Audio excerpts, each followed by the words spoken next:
इस देश की जब बहन जी मुख्यमंत्री बनी उत्तर प्रदेश में, वो बात अलग है कि लोग कितनी भी उनकी बात ना करें, आलोचना करें बहुत सारे चीज़ों पे, जब जैसे ही हम एंटर करते हैं उत्तर प्रदेश के अंदर स्ट्रक्चर दिखाई पड़ता है।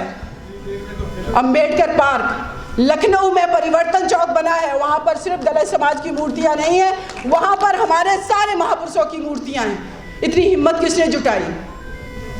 वो निडरता थी। ये बात मैं बहन जी का नाम इसलिए नहीं ले रही हूँ कि वो एक पार्टी से बिलोंग करती, मैं इसलिए ले रही हूँ कि अब एक स्त्री जब सत्ता में बैठती है तो वो ये सब करके दिखाती है। राजनीतिक लड़ाई आप लोग लड़ रहे हैं, पार्लियामेंट में भी जीतेंगे, विधानसभा में जीतेंगे, लेकिन आपके घर की स्त्री कैसे लड़ाई लड़े इस समाज को आगे ले जाने के लिए, आपके परिवार को आगे ले जाने के लिए, उसको तो आपने घर की चार दीवारी में बंद कर दिया है। हम सभी लोग डिस्कशन करते हैं कि ईवीएम जब तक नहीं हटेगी तब तक कोई पार्टी आ नहीं सकती सत्ता में, ना केंद्र में ना स्टेट में। तो भाई इस दिल्ली की धरती पर कभी क्या हम 10 लाख की संख्या में भी, चलो सुप्रीम कोर्ट नहीं सुन रहा है, 10 लाख की संख्या में भी हम कभी यूनाइट होकर के उतरे हैं प्रोटेस्ट करने के लिए?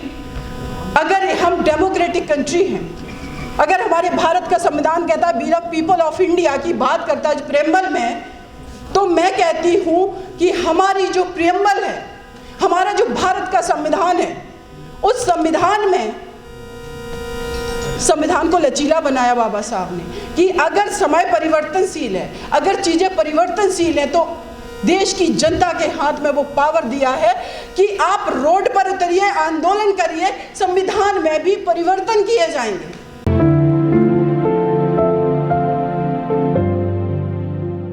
इस भारत की विविधता, यहाँ की संप्रभुता, यहाँ की एकता, अखंडता को, बंधुत्व को एक दस्तावेज के रूप में समाहित करने वाले बाबा भीमराव अंबेडकर जी को नमन करते हुए, क्रांति के दूत, सामाजिक क्रांति के दूत महात्मा ज्योतिबा फुले जी को नमन करते हुए, उनकी पत्नी, भारत देश की प्रथम महिला शिक्षिका, प्रथम विद्यालय बनाने वाली माता सावित्रीबाई फुले जी को नमन करते हुए, और उस विद्यालय के लिए कंधे से कंधा मिलाकर साथ देने के लिए तत्पर रही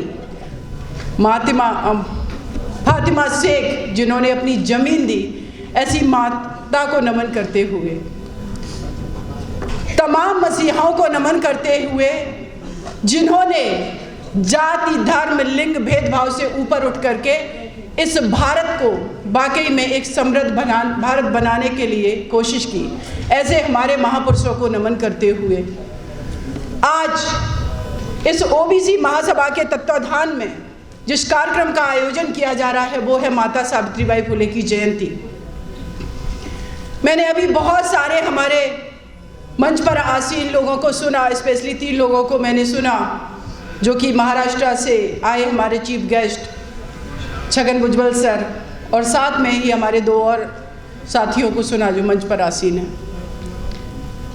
देखिए, एक चीज़ क्लियर कर देना चाहती हूँ, माता सावित्रीबाई फुले जी की जयंती है। देश की 50% आबादी जिनकी प्रथम आवाज़ बनी, जिनकी शिक्षा, स्वतंत्रता, हर चीज़ के लिए उन्होंने आवाज़ उठाई, लेकिन इस सभागार में 50% तो छोड़िए, शायद 1% भी महिलाएं नहीं हैं। तो मैं एक चीज़ पर बैठी बैठी विचार कर रही थी यहाँ पर कि आखिर इस मंच की जब मैं अध्यक्षता कर रही हूँ, बातें सच बोलूँगी, कड़वी लग सकती हैं तो लग जाए। मैं ये सोच रही थी कि जब मैं इस मंच की अध्यक्षता कर रही थी, जब मैं आई, तो आखिर जो चेयर बीच में पड़ी हुई थी अध्यक्ष की, वो ऑक्यूपाई किसने कर ली? ये एग्जाम्पल मैं दे रही हूँ, मुझे बुरा नहीं लगा, लेकिन मैं ये बताने की कोशिश कर रही हूँ कि वो कुर्सी किसने ऑक्यूपाई कर ली। तो मैंने कई एक बिंदुओं पर विचार किया। वो कुर्सी उन्होंने ऑक्यूपाई कर ली जो हमसे पहले आ गए थे, भले ही हमारा उस पर अधिकार था।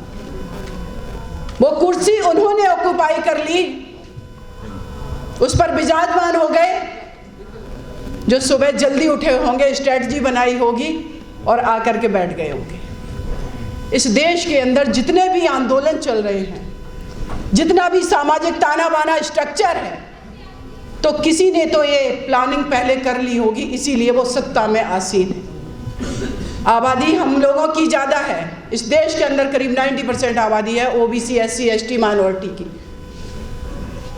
हम बार बार ब्लेम करते हैं, हमारा आरक्षण ले लिया, हमारे साथ भेदभाव किया, हम अभी तक एक नहीं हो पाए, हम सत्ता में नहीं पहुंच पाए, हमारे साथ निरंतर भेदभाव हो रहा है। और फिर मंच से नारा लगता है, वोट हमारा, राज तुम्हारा, नहीं चलेगा, नहीं चलेगा। इस नारे का चरितार्थ पता है हम ही लोगों को? इस नारे का चरितार्थ है कि इस देश की जो बहुसंख्यक आबादी है, जो बहुजन आबादी है, उसके पास वोट का अधिकार है और इस वोट के अधिकार से राज उसका चल रहा है और हम अपने वोट का यूज भी नहीं, अपने हित के लिए नहीं कर पा रहे हैं। क्यों? इसके पीछे कारण क्या है?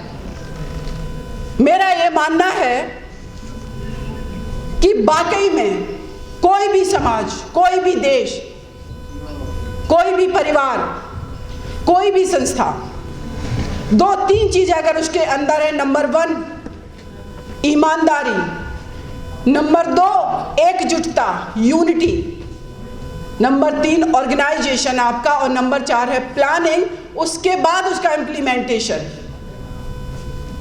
लेकिन मैं तो आधी आबादी हमारी तो यहाँ पर है भी नहीं, लेकिन मुझे अच्छा लग रहा है कि आप लोग शांतिपूर्वक मुझे सुन रहे हैं। और शायद हो सकता है मेरी बात मेरे पहले भी का कड़वी लगे। मेरे भाइयों, इस देश का नेतृत्व जो लोग कर रहे हैं आज, और देश आजाद होने के बाद करते आए हैं, आखिर कुछ तो उसको मैं तो स्ट्रेटजी कहती हूँ, क्योंकि अगर वो षड्यंत्र कर रहे हैं तो हमने उनका षड्यंत्र को अभी तक तोड़ क्यों नहीं पाया, जब हमारे पास वोट भी है, हमारे पास हमारी आइडियोलॉजी भी है, और हमारे पास हमारे देश के अंदर ऐसे महापुरुषों की आइडियोलॉजी है जिसको हम भारत ही नहीं वैश्विक पटल पर दावे के साथ कह सकते हैं कि हम उस देश की आबादी को रिप्रेजेंट कर रहे हैं जो मानवता की बात करते हैं। किसकी बात करेंगे? बुद्ध की, जिन्होंने समानता की बात की। किसकी बात करेंगे? अपने महापुरुषों की, बाबा साहब भीमराव अंबेडकर जी, जिन्होंने भारत का जब संविधान लिखा तो उसमें जाति, धर्म, भेदभाव हर चीज से परे जाकर के उन लोगों को भी अधिकार दे दिया समानता का, जिन लोगों ने इस देश में बहुत बड़े समय तक और निरंतर भेदभाव किया। आप सोचिए कि हम लोग किस जगह से आते हैं और क्या हमारी बिलोंगिंग्स है। हमें गर्व होना चाहिए अपने आप पर। आज माता सावित्रीबाई फुले जी की जयंती है, मुझे यहाँ आमंत्रित किया गया, मुझे अच्छा लगा, और स्पेशली ओबीसी महासभा का मैं शुक्रिया अदा करती हूँ। लेकिन इस मंच से मैं एक बात जरूर कहना चाहूंगी कि देश की जब 50% आबादी है तो उसका वोट भी 50% है। आखिर उस 50% आबादी का वोट कहाँ जा रहा है? माता सावित्रीबाई फुले जी की हम आज जयंती मना रहे हैं। महात्मा ज्योतिबा फुले जी की बात की है, उनकी जयंती को हम सेलिब्रेट नहीं कर सकते हैं, तो क्या हमारा उद्देश्य उनकी महात्मा ज्योतिबा फुले जी की प्रतिमा को रख करके माल्यार्पण करना है? मैं वकालत करती हूँ कोर्ट में, मेरे पास सबसे ज्यादा मैटर आते हैं डोमेस्टिक वायलेंस के। मैं ये जानना चाहती हूँ कि महात्मा ज्योतिबा फुले जी ने, जिन्होंने उस दौर में अपनी पत्नी को घर से बाहर जाने के लिए प्रेरित किया, उस कीचड़ को सहन करने के लिए प्रेरणा दी कि तुम आज अगर ये कीचड़ सहन कर रही हो जो तुम्हारे ऊपर फेंका जा रहा, अगर आज तुम इस घर में बैठ गई तो आगे आने वाली हमारी देश की जो पीढ़ियां हैं महिलाओं की, वो शिक्षा से वंचित रह जाएंगी। वो लड़ाई लड़ने के लिए प्रेरित किया। लेकिन आज मैं सोचती हूँ कि आज से करीब 150-125 साल, पौने 200 साल पहले एक व्यक्ति इतना प्रोग्रेसिव माइंड का पर्सन था, महात्मा ज्योतिबा फुले जी इतने प्रोग्रेसिव माइंड थे कि उस दौर में जब स्त्रियों को घर से निकलने की आज़ादी नहीं थी, चाहे वो किसी भी समाज की स्त्री हो, उन्होंने अपनी पत्नी को घर से बाहर निकाला। लेकिन सभागार में मेरे बैठे भाई अपनी पत्नियों को क्यों नहीं ला पाते हैं? फेसबुक पर अपनी ओपिनियन देने वाले, मीडिया में ओपिनियन देने वाले, सार्वजनिक मंच पर भाषण देने वाले, इनकी पत्नियां क्या कर रही हैं, इनकी बेटियां क्या कर रही हैं, इनकी माताएं क्या कर रही हैं सिवाय रोटी बनाने के अलावा? कभी सोचा है? हम लोग बन गए हैं सामाजिक संगठन बना करके ठेकेदार की हम पॉलिटिक्स में परिवर्तन करेंगे, सत्ता का परिवर्तन करेंगे। लेकिन आपने कभी सोचा है कि जो घर में 50% आबादी है आपकी पत्नी के रूप में, बेटी के रूप में, माता के रूप में, वो भी इस देश की पूंजी हो सकती थी। देश ही नहीं, समाज की, ओबीसी समाज की, एससी समाज की, आपकी परिवार की पूंजी हो सकती थी। लेकिन आपने अपने विचारों को सार्वजनिक करने के लिए, लेकिन आपने अपनी चीज़ों को स्थापित करने के लिए उसको आपने घर की चार दीवारी में बंद कर दिया। देश की प्रथम महिला प्रधानमंत्री बनी इंदिरा गांधी जी। आज पाकिस्तान के नाम पर पाकिस्तान ये कर देगा, पाकिस्तान वो कर देगा, दो टुकड़े कर दिए उन्होंने, क्योंकि निडरता, ईमानदारी जहां रहती है। आज इस कास्ट स्ट्रक्चर की बात हो रही थी, जातियों में बांट दिया, इसने बांट दिया, उसने। स्त्री कोशिश करती है ये जातिगत ढांचे को तोड़ने का, प्रेम विवाह करके। और जब वो प्रेम विवाह करने की कोशिश करती है तो क्या किया जाता है? ऑनर किलिंग कर दिया जाता है, मार दिया जाता है उसको। मैं कहती हूं कि इस भारत ही नहीं, पूरे विश्व का स्ट्रक्चर अगर एक स्त्री के विचार से मॉडिफाइड कर दिया गया ना, तो शायद ना तो कोई किसी पर परमाणु बम गिराने की सोचेगा, जितना ये बॉर्डर पे हमारे आर्मी के भाई मारे जाते हैं, चाहे वो भारत के हो, चाहे पाकिस्तान, चाहे चाइना के, किसी भी कंट्री के, ये सब बंद हो जाएगा। कंपैशन है उसके अंदर, करुणा है। वही तो बुद्ध कहते हैं कि कंपैशन लाइए, युद्ध से कुछ नहीं होगा। तो ये चीज़ें सत्ता में भी इम्प्लीमेंट होगी, और ये सत्ता में इम्प्लीमेंट होंगी तो आपके घरों में भी इम्प्लीमेंट होंगी। इसलिए अपने घर की स्त्री को भी निकालिए, उसको देश की पूंजी समझिए, उसको सिर्फ ऑब्जेक्ट मत समझिए। एक किसी के घर की स्त्री, जब मैंने निर्भया केस फाइट किया, बहुत लोग तो कहते हैं प्रोसिक्यूशन का केस था। मैं आज बता देना चाहती हूँ, एससी, एसटी और महिलाओं के खिलाफ मुकदमे में कंप्लेनेंट को सुना जाना जरूरी है। अगर उसको नहीं उसके एडवोकेट के माध्यम से सुना जाएगा, वो केस आगे नहीं बढ़ पाएगा। ये क्लियर करना बहुत जरूरी था। 4 लोगों को फांसी की सजा कराई मैंने। मैं आप लोगों को बताना चाहती हूँ, सुरेंद्र कोहली निठारी कांड हुआ था, आप लोग जान रहे होंगे, नोएडा में। वो व्यक्ति खून पी जाता था छोटे छोटे बच्चों का। कहाँ है सरकारें? सोई हुई हैं। करा पाए फांसी की सजा? एक मैटर है शबनम बनामी यूनियन ऑफ इंडिया का, एक स्त्री ने अपने परिवार के 7 सदस्यों को मार दिया, एक छोटे बच्चे को भी मार दिया। मैं आज इस मंच से कह रही हूँ, कोई फांसी नहीं करा सकता।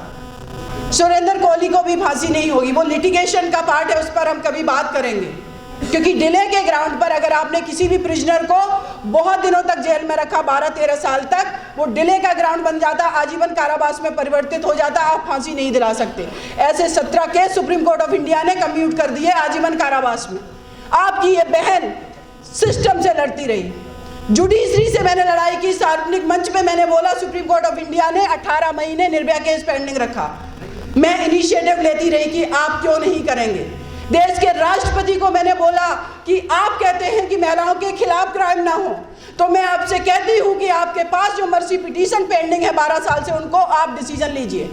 किसकी बात कर रहे हैं? जो जहां है ईमानदारी से काम कर ले। घर में है तो घर में ईमानदारी से काम कर ले। एक व्यक्ति अगर वो बात कर रहा है सामाजिक न्याय की, अगर वो बात कर रहा है सत्ता के परिवर्तन की, तो पहले आप अपने घर की स्त्री के साथ सामाजिक न्याय और बच्चों के साथ कर लीजिए, फिर जाति के साथ भी कर लीजिए। जितने जातिगत संगठन बने, मैं कह रही हूँ, अपने जाति के लोग भी ईमानदारी से एक दूसरे का सपोर्ट कर दें, देश अपने आप तरक्की कर जाएगा और आपको पॉलिटिकल पावर भी मिल जाएगा। लेकिन सच ये है कि हम जाति के अंदर भी अपनी जाति के लोगों को भी सपोर्ट नहीं करते।